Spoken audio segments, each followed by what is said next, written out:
ma tõlkisin selle video pealkirja, kirjelduse ja subtiitrid 10 minutiga 10 keelde. Ma näitan sulle, kuidas asi käib ja miks sa peaksid seda ka tegema. Võtame 3 varianti. Sul on video inglise keeles, sul on video eesti keeles või su video ei ole üldse mingis keeles. Ehk keegi selles otseselt midagi ei räägi.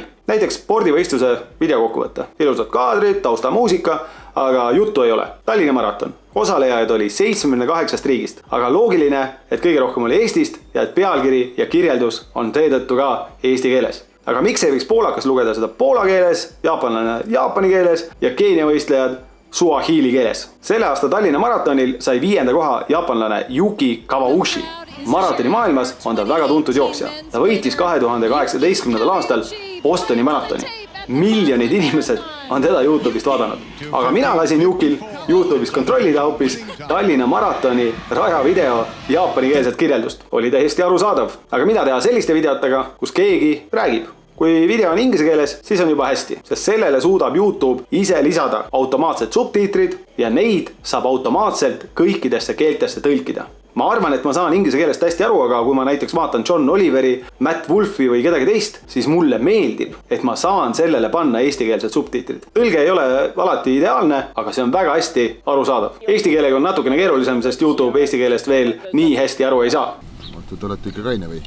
Ja kas kirjeldus ja pealkiri peakski olema mõnes teises keeles, kui kogu video on eesti keeles? Oleneb natuke sisust, aga miks mitte?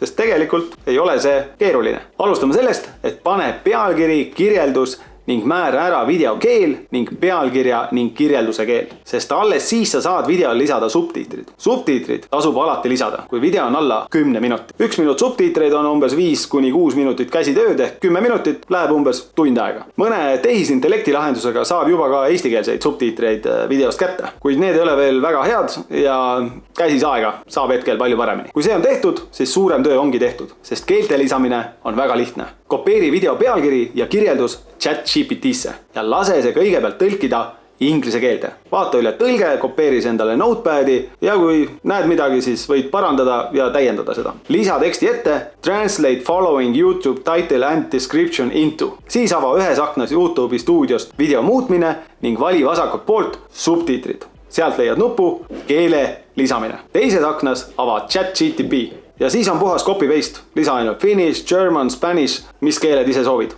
Kui sul on olemas TubeBuddy plugin, siis sa näed ära, mis on top 10 keelt, mida sinu kanali vaatajad räägivad. Tee näiteks nendes keeltes. Kui keeled on lisatud, siis subtiitrite lisamine on veel lihtsam. Vali algus jälle inglise keel, auto-translate ja avalda. Ja täpselt samamoodi käi läbi ka kõik teised keeled. Ja sedasi saadki oma video pealkirja, kirjelduse ja subtiitrid nii mitmesse keelde, kui sa ise soovid. Ja sa võid jõuda sedasi suurema auditooriumini. Ka nendeni, kes räägivad näiteks võru keeles.